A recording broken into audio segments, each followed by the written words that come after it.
या पिंपरी चिंचवडमध्ये आलेला प्रत्येक नागरिक, स्वाभिमानी नागरिक, त्याला बरोबर घेऊ, एकत्र राहू, पुढे जाऊ।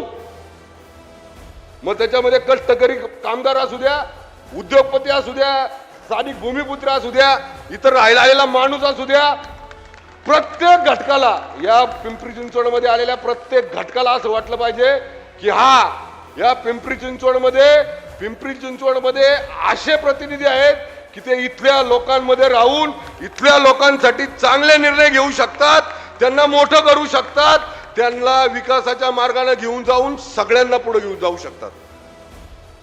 अरे हे काय चाललंय आपलं? अरे आपण स्वतः स्वाभिमानी आहोत ना, आपल्याकडे ताकद आहे ना, आपण सगळे एकत्र आहोत ना।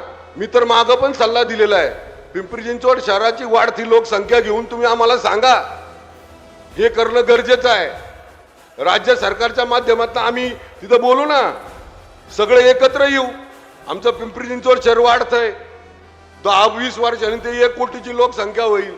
पाणी कसं आणायचं, आमची पवना नदी कशी सुधारायची, आम्हाला अजून कशा पद्धतीने डेव्हलपमेंट झाली पाहिजे आम्ही करू ना।